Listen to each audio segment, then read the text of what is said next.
In nomine Patris et Filii et Spiritus Sancti. Amén. Vamos a disertar sobre el ateísmo moral, el escándalo del mal. La presencia del mal en el mundo no necesita demostración, es un hecho. Hace mucho tiempo que el problema del mal pesa en la conciencia de los hombres, representando el obstáculo principal para creer en Dios. Muchos ven una aporía, es decir, una contradicción entre la existencia del mal con un Dios creador, omnipotente, omnisciente e infinitamente bueno. Por lo tanto, el problema del mal no es una cuestión cualquiera, ni podemos permanecer indiferentes, porque según la respuesta que demos, cambiará necesariamente el sentido de nuestra existencia. Pero, ¿qué es el mal? San Agustín, como Santo Tomás, definieron el mal como una privación del bien. Sería, pues, la deficiencia de un bien que debería darse en un sujeto, pero que de hecho no se da. Esto significa que de suyo el mal no es una substancia, no es un individuo realmente existente, sino que es la carencia de un bien que debería tener un sujeto. El mal es, pues, la ausencia de un bien debido. Para el hombre no es un mal carecer, por ejemplo, de alas, y en cambio, sí es un mal la ceguera. Por eso el hombre que carece de visión es un ciego, y una piedra o una ameba no son un ciego. Ahora bien, la mera ausencia de un bien no constituye de suyo un mal, porque entonces habría que decir que todas las cosas que no existen son un mal, o que toda cosa es mala por el hecho de no tener un bien que poseen las demás. Ambos casos serían situaciones absurdas. En efecto, es una necedad decir que el triángulo de 4 lados es malo porque no existe, o que un caballo es malo porque no es una silla. Si esto fuera así, podría afirmarse que toda criatura es mala al menos en un sentido, en cuanto está afectada de finitud, lo cual sería absurdo. Por tanto, puede afirmarse que todo lo que existe en cuanto es bueno. Por eso el mal no es propiamente algo en las cosas, sino que es la privación de un bien particular en algo bueno. Todo lo creado es bueno, y lo es incluso en su limitación y composición. En efecto, la composición, la dependencia, no son el bien, pero son buenas para quien no puede ser bueno de otra forma, sino sólo de este modo. Sólo cuando el bien es algo particular, limitado, puede ser sujeto del mal, y no en cuanto es, sino en cuanto obra defectuosamente. Lo que no es el bien por esencia, Dios, sino que participa, las criaturas, del bien, está compuesto necesariamente de potencia y acto, y por consiguiente no se identifica con su operación, respecto a la cual se encuentra en potencia activa, proporcionada a su ser. Así, el ave está en potencia con la posibilidad de emprender el vuelo, pero no lo está el hombre al carecer su ser de alas, y en potencia pasiva, según la perfección a la que su esencia lo destina y que todavía no posee. El estudiante de medicina está en potencia pasiva para ser médico, por ejemplo. Es bajo este aspecto que un ser puede verse privado de alguna determinación que le es propia y por eso puede ser sujeto de mal físico o moral, como en el caso del obrar de las criaturas libres e inteligentes. El ser de suyo es bueno.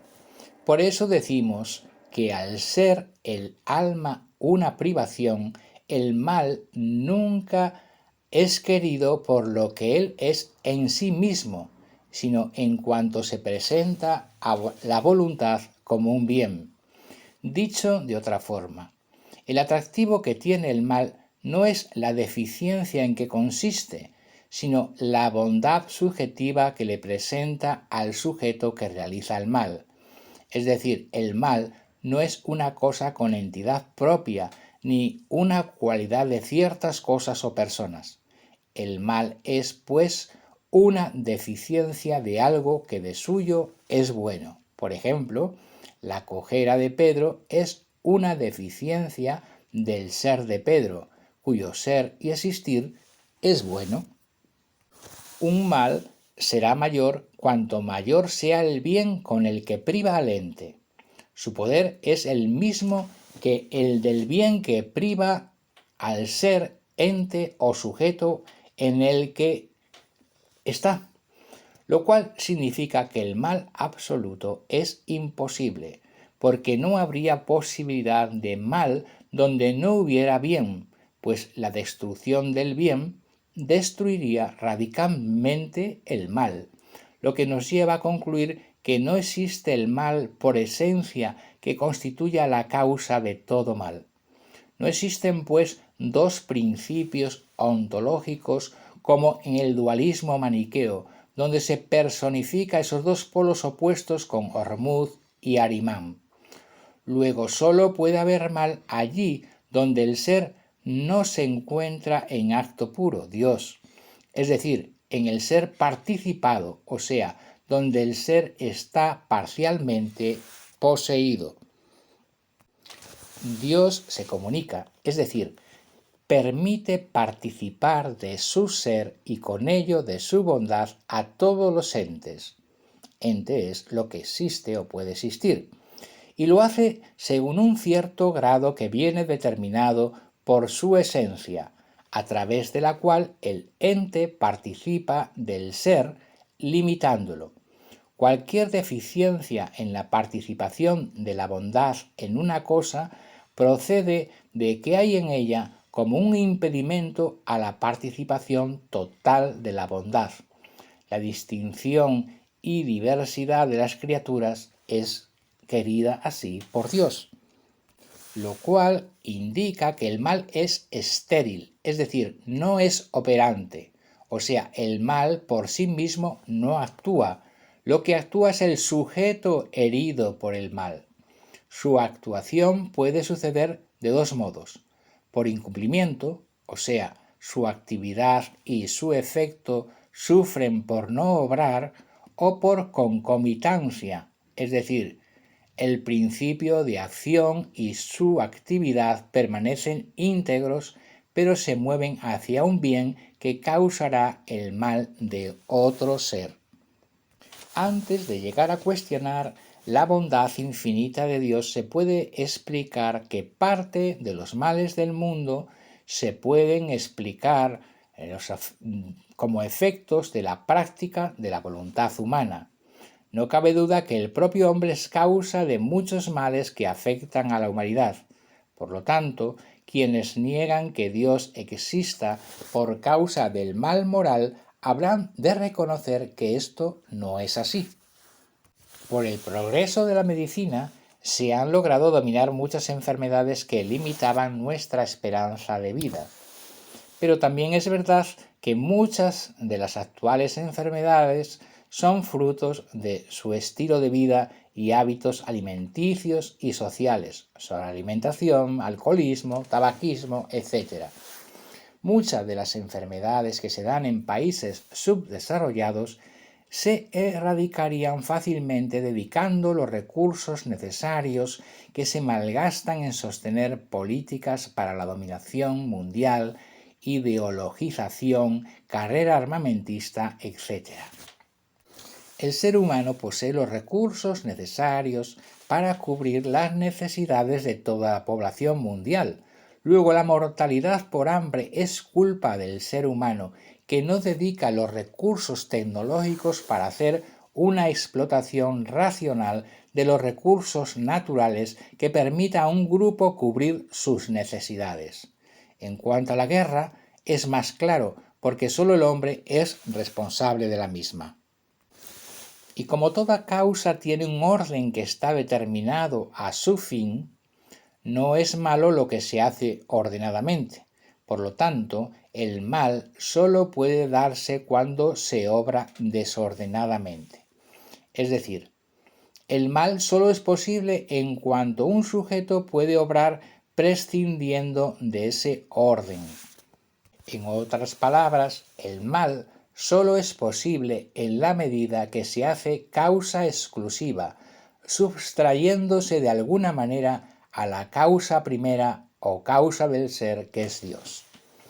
Esto implica que la persona humana, en cuanto es un ser dotado de libertad, puede voluntariamente no aceptar el orden moral objetivo dado por Dios, convirtiéndose así en la causa primera de los valores morales que rigen su vida. De esta manera, el hombre autónomo sustituye en el orden moral a la figura de Dios como causa primera de dicho ordenamiento. El ser humano, en cuanto está dotado de razón, debe obrar de forma razonable, que es en él la impronta de la ley eterna. Su acto libre es moralmente bueno si está conforme a la norma que se le ha dado a la razón y se aproxima a su fin último, y es moralmente malo si está privado de esta regulación y le aleja de su fin último. En esto consiste el mal de culpa, que siendo un desorden acaba de entrar en conflicto con el orden y provoca así el mal de pena. Mas es evidente que el hombre no es el causante de todo el mal que hay en el mundo.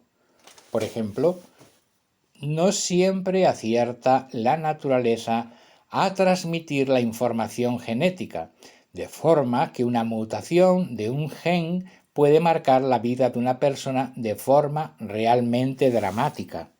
Aunque también es evidente que el hombre es responsable de muchos sufrimientos de sus congéneres. Por ejemplo, niños que nacen con defectos congénitos porque su madre consumió drogas durante el tiempo de gestación. Luego, no se puede reprochar a Dios la existencia de ese mal.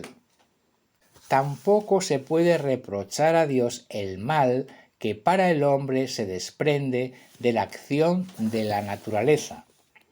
Muchos fueron los que tras el terremoto, incendio y tsunami en 1755 en Lisboa lo mostraron como prueba de la inexistencia de Dios.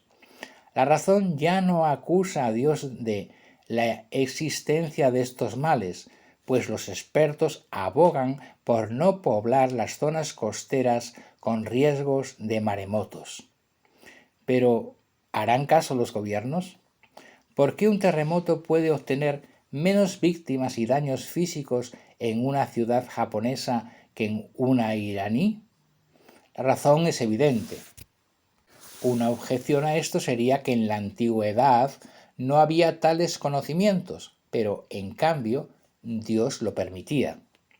Y a esto se puede responder que es totalmente coherente que un ser finito y limitado, como lo es el hombre, tenga una inteligencia finita, y que de ninguna manera estaba Dios obligado a crear al ser humano con una inteligencia infinita, de tal manera que, pudiendo conocerlo todo, evite los males surgidos de su relación con la naturaleza. Y puede añadirse que lo adecuado a la naturaleza humana en cuanto participa del modo de ser de los entes sensibles es desgastarse biológicamente y sufrir dolor cuando el hombre es afectado por ciertos agentes externos. En cualquier caso, el mal de la naturaleza significa que se hace en aras de un bien. Sin embargo, el mal como injusticia representa la cúspide de la incomprensión. Cuando el ser humano sufre injustamente, no se puede soslayar la cuestión aludiendo al orden global del cosmos. ¿Cómo compatibilizar, pues, la existencia de un Dios infinitamente bueno y todopoderoso, que es creador del hombre, con la innegable realidad de la existencia de un mal que hace sufrir injustamente a las criaturas amadas por Dios? El dilema es conocido. O Dios quiere evitar ese mal, pero no lo quiere hacer, o quiere evitarlo, pero no puede. En ambos casos, la dignidad de Dios se resiente, porque en el primer caso quedaría afectada su infinita bondad, en el segundo supuesto quedaría en entredicho su omnipotencia. De la correcta solución a este dilema puede depender en muchas personas su posicionamiento teórico, al menos, ante Dios. Albert Camus y Jean-Paul Sartre representan en la literatura filosófica del siglo XX las dos figuras más notorias que ostentan el absurdo del sufrimiento de los inocentes. Por más que lo quiere, Camus no puede concebir que el amor admita el mal. Los dos, junto a Simone de Beauvoir, se erigieron en los tres pensadores del existencialismo ateo. Cabe entonces preguntar y responder: ¿la existencia del sufrimiento injusto del inocente es algo absurdo? Abordaremos la cuestión primero desde la sola luz natural y segundo desde la revelación sobrenatural. Según estos autores, la razón humana, desde su horizonte puramente natural, no puede resolver el problema del mal, de modo que la realidad queda sumida en el misterio, lo cual, a nivel práctico, se traduce en que el mal es una realidad absurda con la que el hombre ha de convivir y luego padecer. Problema, pues, que ha de ser vivido con toda la fuerza y el drama de su irracionalidad. En efecto, la razón, recurriendo solamente a sus luces naturales, no puede dar una respuesta definitiva y acabada al problema de la existencia del mal, pero sí puede advertir la razón natural que tampoco es una evidencia la incompatibilidad entre la existencia del mal y la existencia de Dios. Porque la propuesta de que la existencia del mal elimina la hipótesis de la existencia de Dios suscita de inmediato una pregunta fundamental. Entonces, ¿cuál es el fundamento ontológico del ente? Es decir, ¿cuál es el fundamento de lo que es, existe o puede existir? Sartre y Camus dirían que el ente existe, pero que carece de explicación fundamental. Y no pudiendo dar explicación que ilustre la realidad de su ser, la realidad en su conjunto, es decir, en cuanto tal, se revela absurda, incluyendo en este absurdo la vida del hombre. Por eso declara Sartre que todo proyecto humano es inútil, lo que hace que el hombre, en cuanto tal, sea inútil según Sartre. Sin embargo, si la existencia del mal suprime la existencia de Dios, entonces la contingencia es la cosa que puede suceder o no puede suceder del ente, emerge en todo su vigor y nos condena al absurdo. Eliminando a Dios de la ecuación, solo queda en pie una explicación autocausal del ser del ente. Pero esto es imposible desde el punto de vista lógico y ontológico. En efecto, el mismo sujeto debería ser y no ser al mismo tiempo y en el mismo sentido, por lo cual se deberá descartar por absurdo. Negada la existencia de un fundamento y trascendente, la contingencia queda sin explicar, Entonces el mundo se vuelve absurdo y la existencia humana se convierte en un ambular carente de sentido. Y así es, porque vimos anteriormente que el mal consistía en una privación del bien debido. Y esto significa que el mal no puede subsistir por sí mismo, sino que necesita la existencia del bien para poder darse. El mal solo puede existir si previamente existe la naturaleza del bien, es decir, el mal solo se presenta cuando un bien debido, por razón que sea, no se da. El mal no es, pues, una realidad primaria ni simultánea, sino que es una realidad secundaria y derivada que debe su ser a una carencia. En realidad, el mal no es mal, sino menos bien, o dicho de otra manera, un ente que debiera contar con una serie de perfecciones existe, pero carece de algunas de las que por naturaleza les compete o las tiene, pero en un grado de intensidad menor al que podría considerarse normal. La consecuencia es que si el mal existiera en un grado absoluto, se autodestruiría, ya que al ser una privación del bien, si se destruyera todo el bien, el mal no podría darse. Esto significa que el mal siempre necesita, para poder darse, de un sujeto, pero el sujeto supone ya el bien, y algunas categorías del sujeto también lo son. El mal, pues, es una imperfección del sujeto, un signo de imperfección de éste. Pero si el mal se realizara del modo absoluto, no existiría ningún sujeto y por tanto no existiría ninguna realidad, con lo cual habría desaparecido hasta el propio mal absoluto. Sin embargo, la experiencia nos enseña que la realidad existe, lo que significa que no existe el mal absoluto.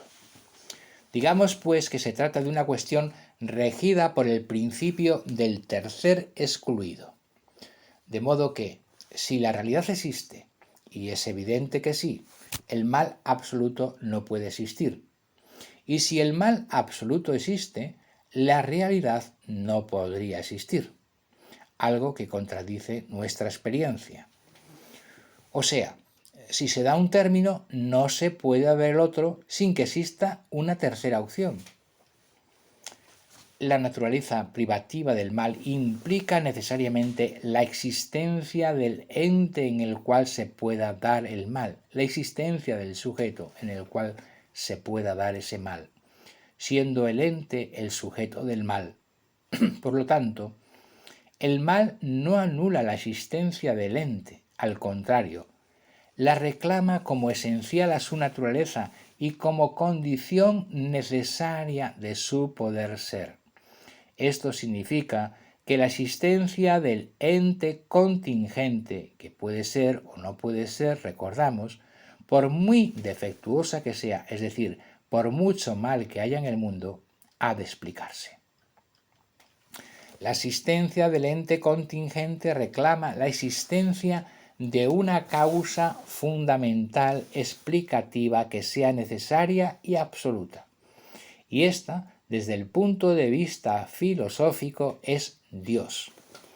Es muy importante percatarse de que desde la necesidad explicativa de la contingencia del ser ente se puede afirmar que la existencia del mal, en cuanto manifiesta la existencia del ente contingente, no solo no es incompatible con la existencia de Dios, sino que reclama necesariamente la existencia de Dios, ya que ésta es la causa última del ser del ente, que es bien. Entonces, ¿por qué permite Dios el mal? Santo Tomás responde con sencillez, señalando que lo que hay que hacer es invertir los términos y afirmar que si existe el mal es que Dios existe. No habría mal una vez quitado el orden del bien, en cuya privación el mal consiste. y no habría ese orden final si Dios no existiese. Pero el problema no ha quedado resuelto. Ha sido acotado, eso sí, que es distinto a ser resuelto. En efecto, sigue en pie todavía una dificultad que no puede soslayarse. Si el mal existe y Dios existe, ¿por qué permite Dios que el mal azote a criaturas que dice amar, ya que podría evitarlo, puesto que es omnipotente? La razón humana, con las solas fuerzas de su luz natural, no puede responder a esta cuestión, pero sí puede afirmar con certeza la existencia de Dios. Nos encontramos con la paradoja de que sin Dios no podría existir el mal, pero si la cuestión planteada ya no puede resolverla la razón humana dependiendo de sus solas fuerzas, sino que necesita preguntar a Dios. No directamente, sino viendo si Dios, ha dicho algo sobre el tema. Es decir, si la razón humana quiere comprender el misterio del mal, el misterio de la iniquidad, necesita acudir a los datos revelados para ver si allí ha dado Dios alguna pista, algún indicio que pueda volver inteligible el sentido del misterio del mal. Si se analiza el sentido del mal desde una perspectiva de la doctrina católica, la revelación nos permite afirmar, primero, que Dios no quiso en ningún momento el sufrimiento del hombre. Segundo, por lo que es el hombre la causa del pecado y del dolor. Ahora bien, tercero, el mal injusto no tiene la última palabra sobre el destino del hombre. Cuarto, ya que Dios tolera la existencia del mal para, quinto, poder extraer de él bienes. De este modo, el único mal verdadero para el hombre es el mal moral. Y establecidos estos 5 principios, veamos sus contenidos. Primero, Dios no quiso en ningún momento el sufrimiento del hombre, ya que Dios le libró incluso de algo tan dramático como la muerte. Y así fue a nuestros primeros padres, y todo ello de forma gratuita, pues la naturaleza humana, en cuanto que es sensible, le compete tanto el dolor físico como la muerte, y en cuanto sujeto de una voluntad finita, le es propio incluso el dolor moral. Pues no siendo infinitas ni la inteligencia ni la voluntad, le es propio al hombre errar, y al ser consciente de la falibilidad de algunas de sus acciones, siente pesar por el bien que debiera haber hecho, pero no hizo, o por el mal que no debiera haber hecho y en cambio sí realizó. Esto, tan propio de la naturaleza humana, no se dio en la primera pareja humana, Adán y Eva, en virtud de una serie de dones llamados preternaturales con que Dios los adornó. Para entender esta cuestión debemos tener presente, en primer lugar, que Dios, al crear el hombre, quiso que participara de la felicidad suprema. Quiso que el hombre fuera todo lo feliz que puede llegar a ser una criatura racional. Pero no se limitó a reservarle una felicidad natural completa, algo que por sí mismo ya habría sido un grandísimo regalo, sino que de una forma totalmente gratuita lo elevó a un orden superior para que pudiera participar de una felicidad aún mayor, una felicidad de carácter sobrenatural que estriba en la fruición, goce directo del propio Dios. Para salvar el abismo que media entre la naturaleza humana y el nuevo estado al que se eleva el hombre, Dios le regaló una serie de dones entre los que estaban la impasibilidad y la inmortalidad de su cuerpo. Cabe recordar aquí que la inmortalidad del alma humana no es un regalo añadido, sino que es algo propio de la naturaleza intelectual y volitiva del hombre. Incluso el trabajo humano no representó ningún castigo.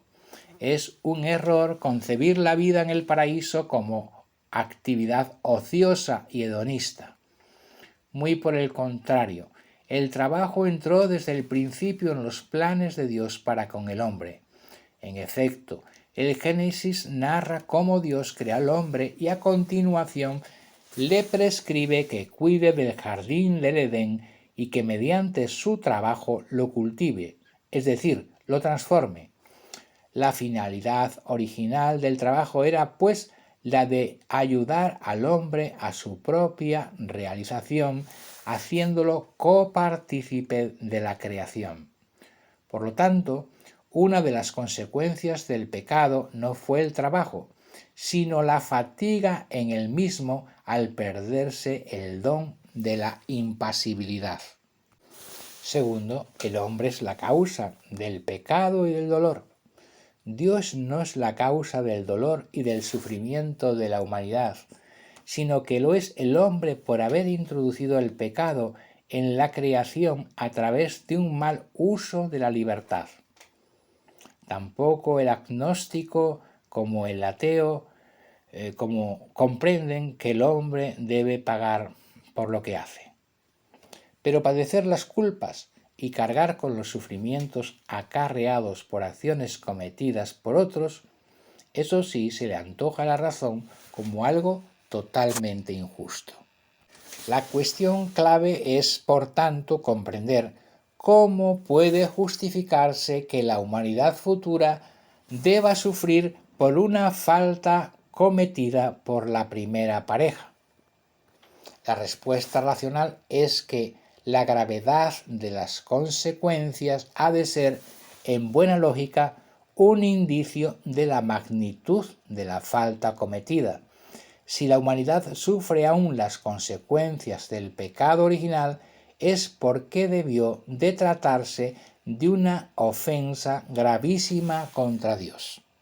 Y en efecto, el libro del Génesis detalla cuál fue la falta, que no consistió sino en querer ser como Dios. Mediante la exaltación de su orgullo, el hombre quiso ser como Dios, creador de los principios morales absolutos que debían orientar su vida ante la imposibilidad de ser el creador absoluto de su propio ser. Es decir, el hombre sucumbió a la tentación de arrogarse, de escoger su propio fin.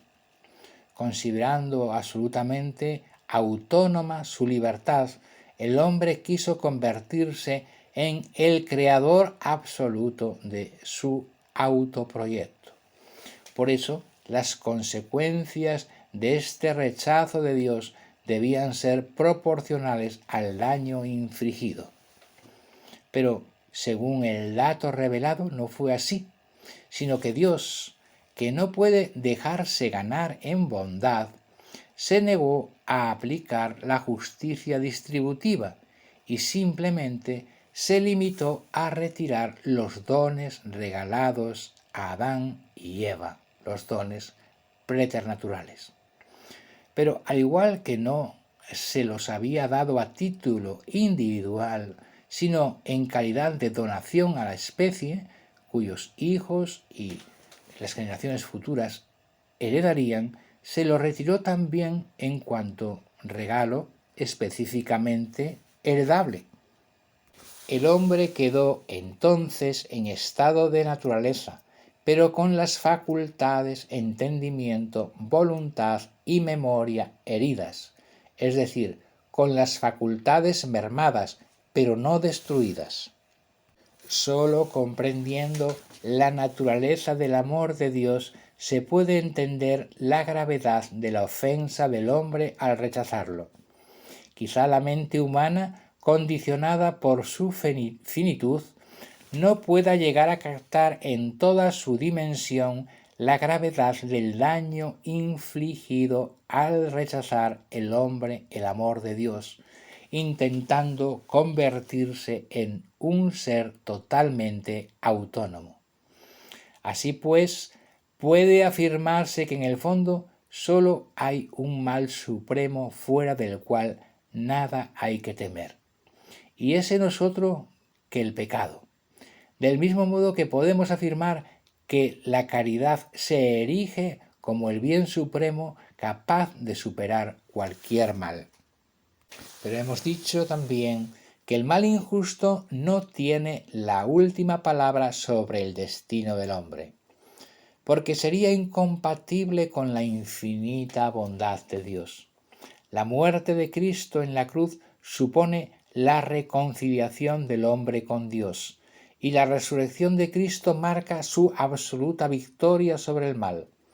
Según San Pablo, negar la resurrección de Cristo significa eliminar toda esperanza de resurrección para los hombres. Y aquí hay que resaltar un dato de importancia capital.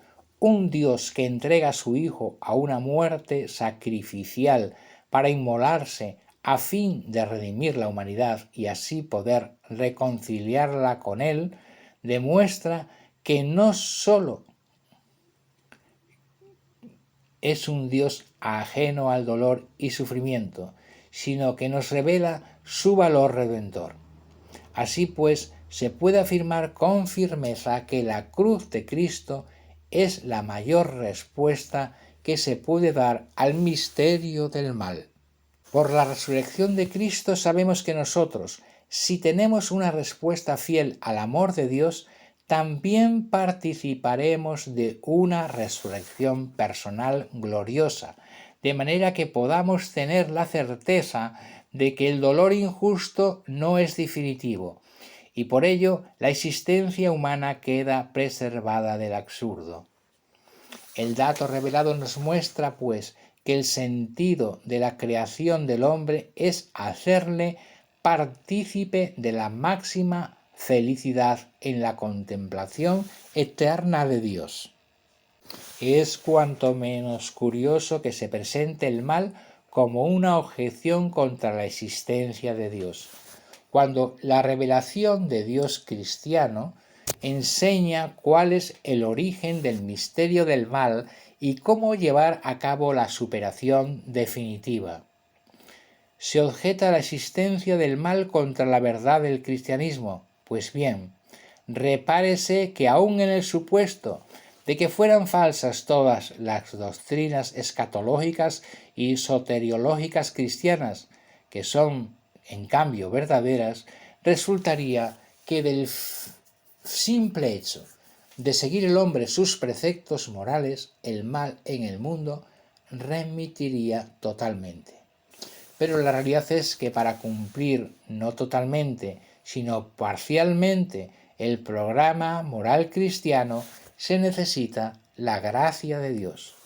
Por esto, el hombre ha descubierto la falsedad de la tesis del humanismo ateo antropocéntrico que, rechazando totalmente a Dios, ha propuesto la salvación terrenal del hombre por sí solo.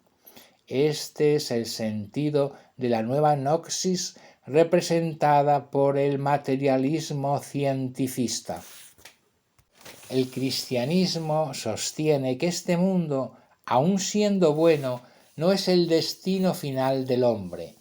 La finalidad del cristianismo no es la de proponer una doctrina que permita una perfecta adaptación del hombre a lo que es finito. El mal, sufrido injustamente, sólo podría presentarse como una objeción contra la existencia de Dios si presentara el destino absoluto injusto, aunque sólo sea de una persona. Pero hemos visto que el mal no es ninguna objeción contra la existencia de Dios, máxime cuando Dios extrae de él bienes. Y hemos dicho también que Dios tolera la existencia del mal para poder extraer del bienes. A la pregunta, ¿crea Dios el mal? Hay que responder rotundamente con un no. Dios no puede ser nunca la causa del mal porque es el bien por esencia. Además, el mal, siendo una privación y no teniendo naturaleza propiamente hablando, no es creable. El mal de acción procede de una insuficiencia física o voluntaria del sujeto. Dios permite el mal de la naturaleza en cuanto que va inseparablemente ligado a un bien que es lo querido y pretendido directamente por Dios. Dios, pues, anhela el ser creado a pesar y no causa de su aspecto negativo. En cambio, el mal del pecado no está de suyo vinculado a ningún bien y tiende solamente a destruir la obra divina. Por lo tanto, carece de sentido la cuestión de si Dios puede querer el pecado, aunque solo sea indirectamente y accidentalmente. El mal del pecado es permitido, tolerado y sufrido en un sentido distinto al mal de la naturaleza. Ahora bien, ¿por qué quiere Dios permitir el mal? Dios tolera el mal porque ha juzgado bueno sacar del bienes. Pero ¿no podría haber hecho un mundo en el que solo hubiera bien? Sí, podría haberlo hecho así, pero ha juzgado mejor hacer un mundo en el que, además de existir bienes en sí mismos, existan bienes que se obtienen a partir de malos. Santo Tomás sostiene que pertenece a la infinita bondad de Dios permitir que haya males y sacar bienes de ellos.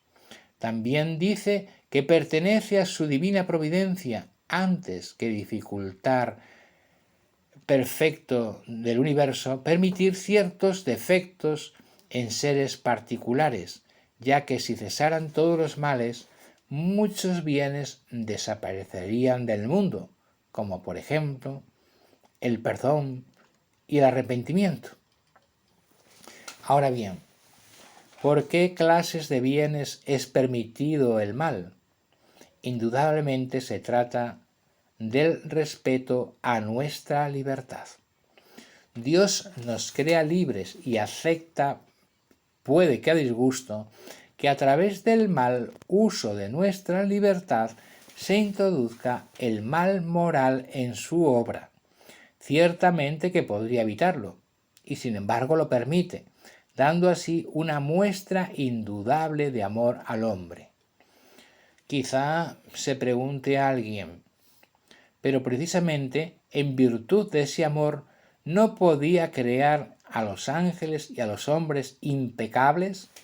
Sí, ciertamente podría haberlos creado impecables, pero entonces ya no serían hombres ni ángeles, porque en la naturaleza de estas criaturas está contenida como una nota esencial la libertad, como forma constituyente de su ser, de manera que si se les suprimiese la libertad dejarían de ser lo que son, ángeles u hombres. De ahí que el mundo en el que nos haría impecables no nos haría mejores, sino simplemente no nos haría.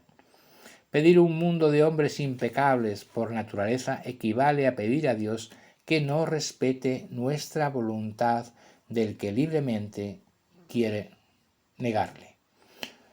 Con lo que resultaría absurdo crear a un ser creado de libertad para luego negársela.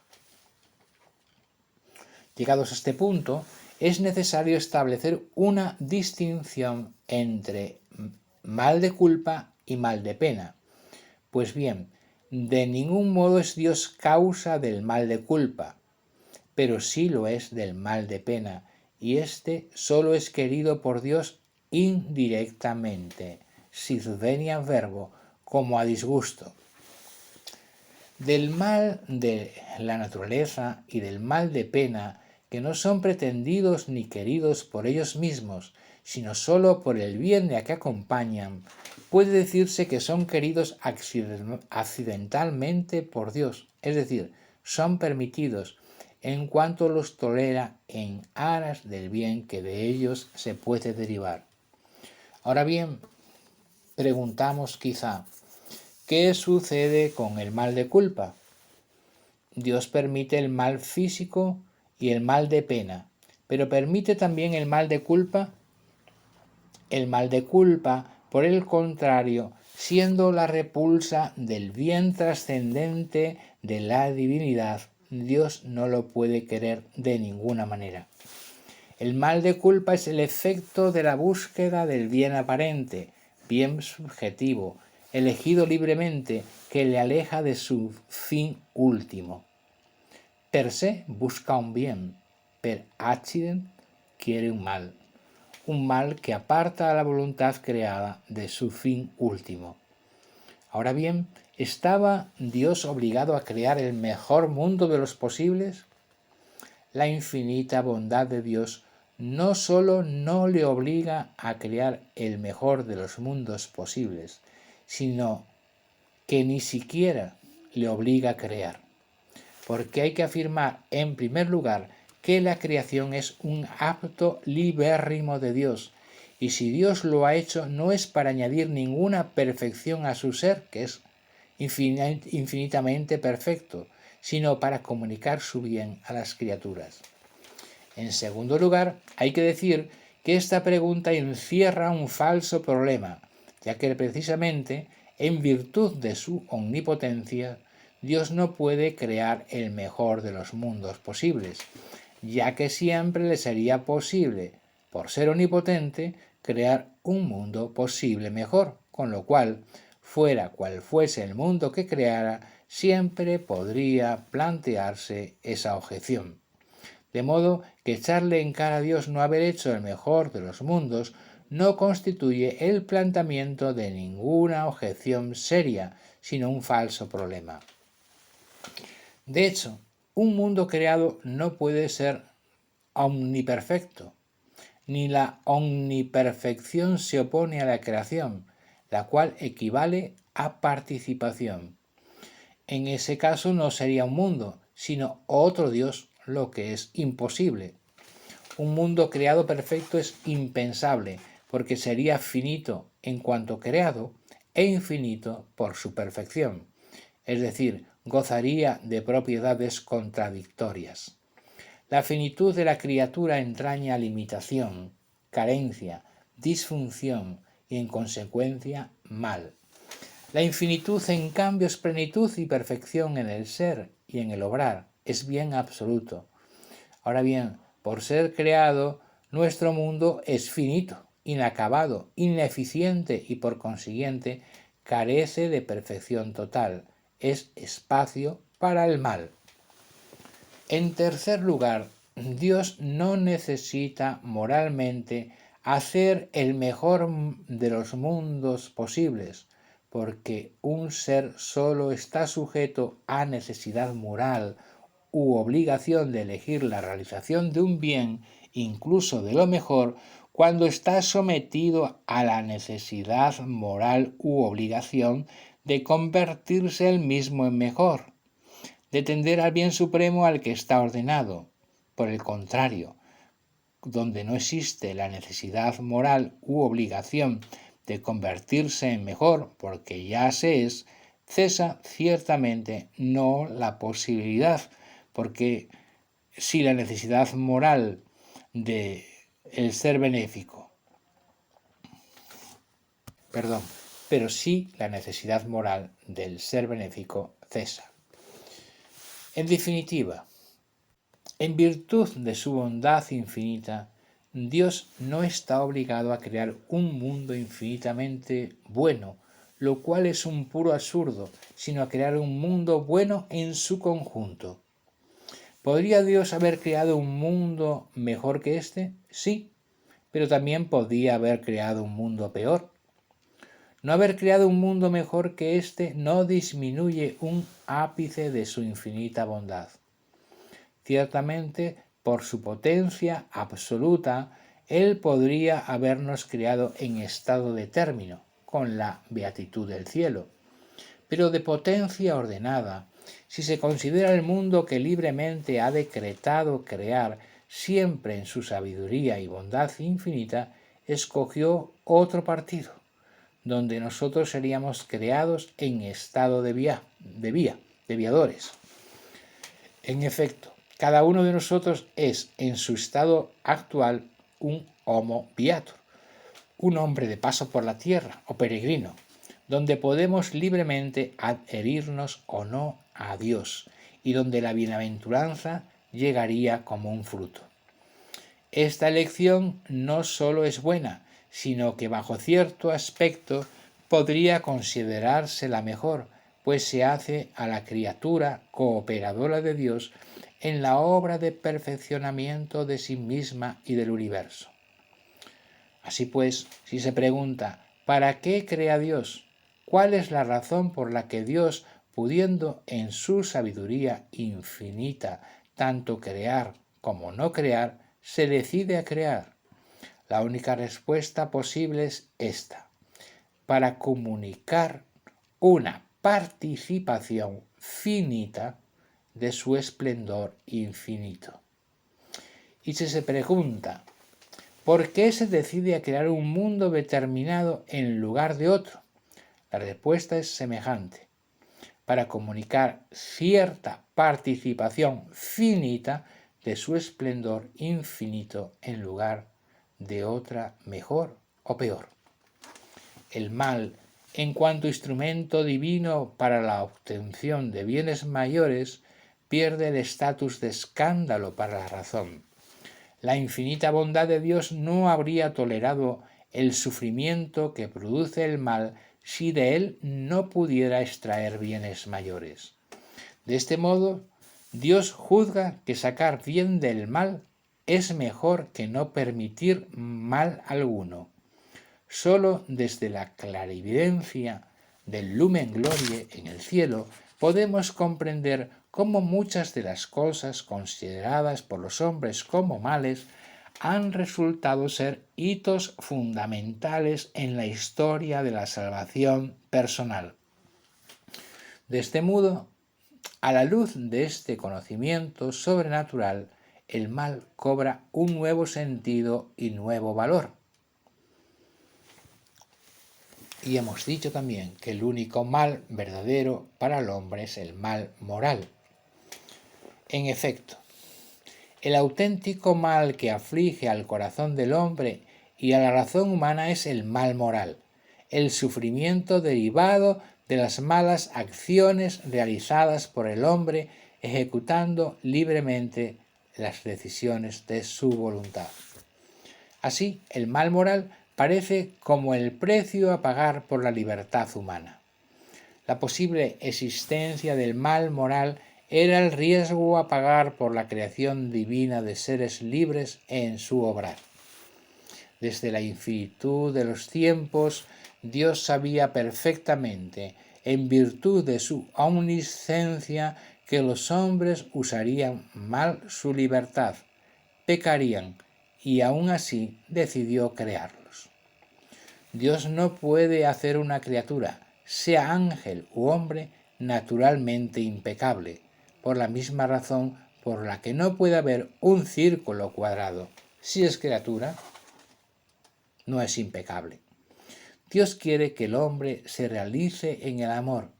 Por eso lo crea libre, ya que solo el amor que nace de la libertad es auténtico amor.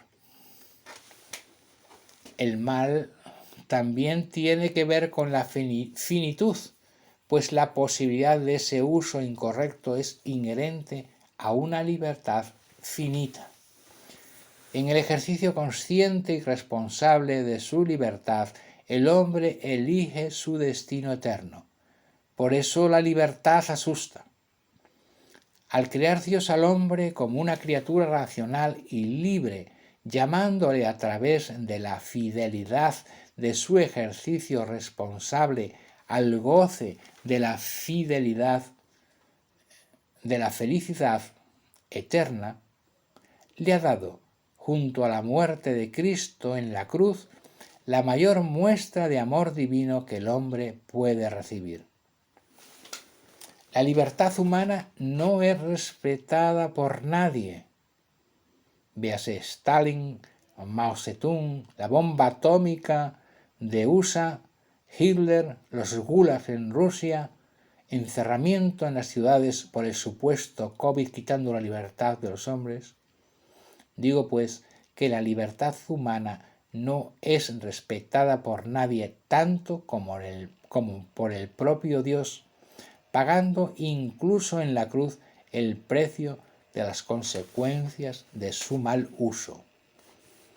En resumen, tras la explicación extensa de la cuestión del mal, ha quedado claro que no hay incompatibilidad alguna entre la existencia de Dios y la experiencia del mal.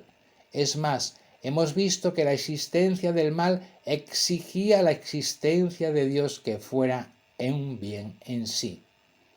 También hemos visto que el hecho de que la existencia del mal necesitara la existencia de un Dios no significaba que Dios fuera la causa del mal moral, sino que Dios era la causa de la existencia del sujeto o del objeto paciente, es decir, la causa del sujeto que sufre el mal y que ese sujeto es un bien. Y en cualquier caso, queda patente que Dios no era, de ningún modo, la causa en sí del acto moral malo. La auténtica causa del acto moralmente malo es siempre el mal uso de la libertad humana.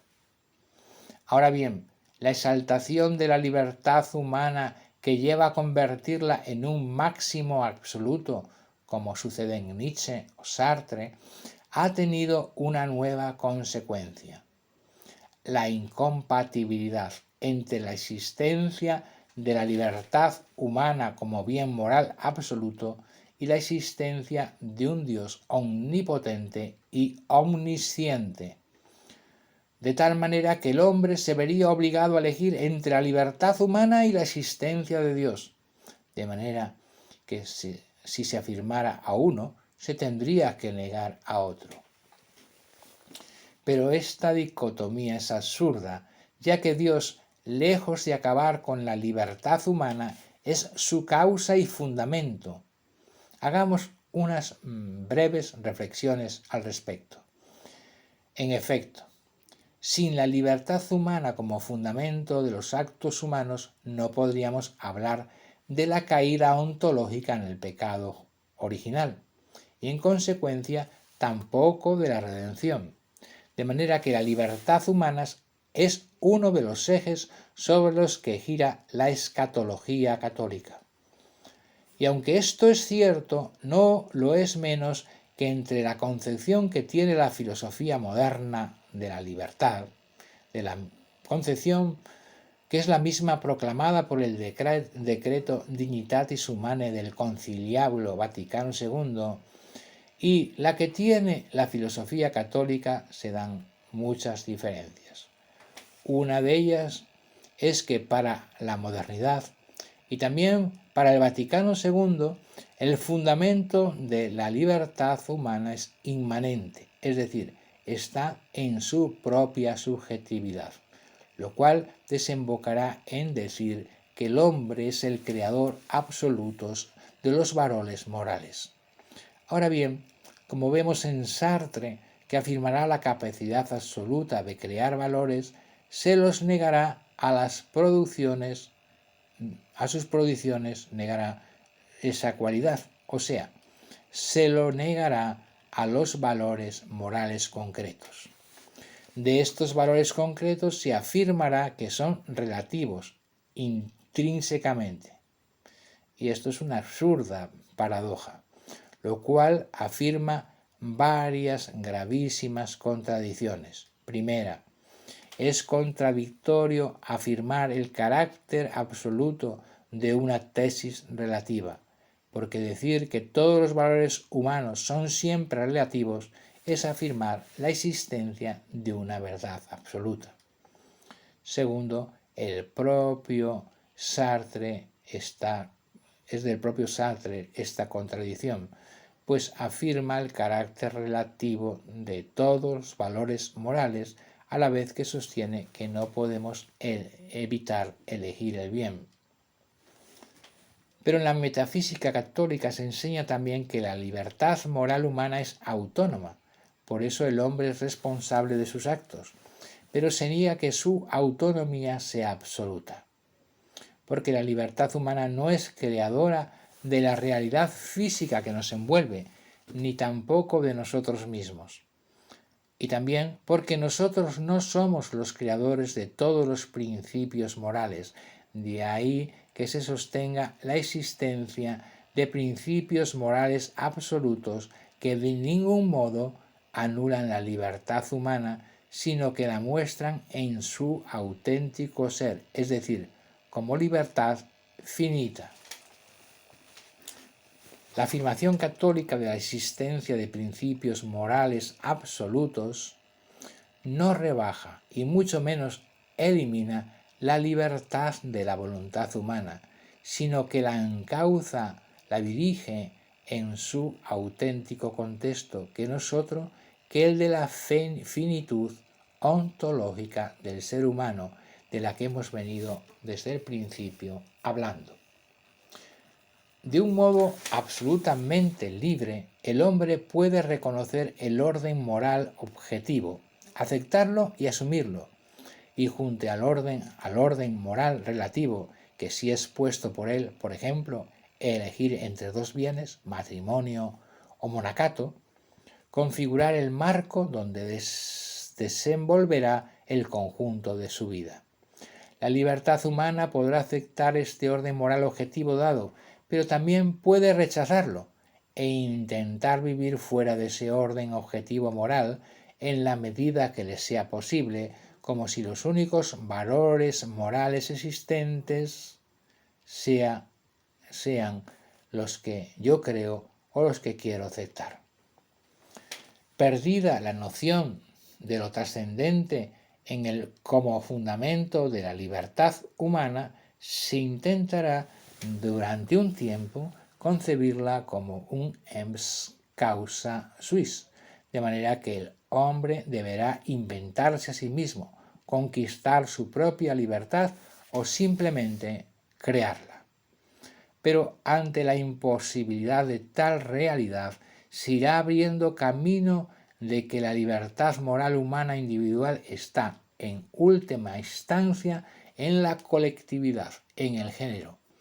Nacerán así los colectivismos totalitarios más atroces y terribles que han dejado huella de su iniquidad en el siglo XX, comunismo, nazismo, ahora otros tipos de colectivismo en el presente. Y aún perviven estos colectivismos, con millones de seres humanos sacrificados en virtud de tan gravísimo e inicuo error en el altar de los ídolos.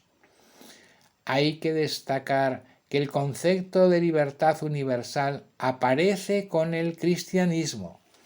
Ni los imperios orientales ni el horizonte grecorromano conocieron la libertad del hombre en cuanto tal. En el cénit de esa cultura el hombre se sabe libre, cierto, pero solo en cuanto ciudadano ateniense o romano, por ejemplo. Es en el cristianismo donde se reconoce por primera vez que el hombre es libre por sí, al ser una criatura de Dios, y no en cuanto romano o ateniense, ni porque lo conceda un derecho positivo.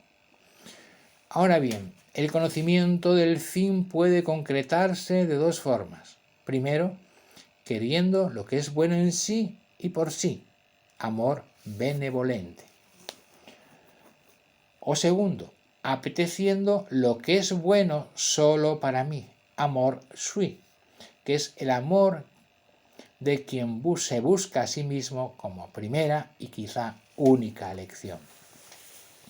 Esto es de suma importancia, pues nos enseña que la elección de la libertad jamás se da entre el bien y el mal, sino entre el bien por sí y en sí, o el bien para mí.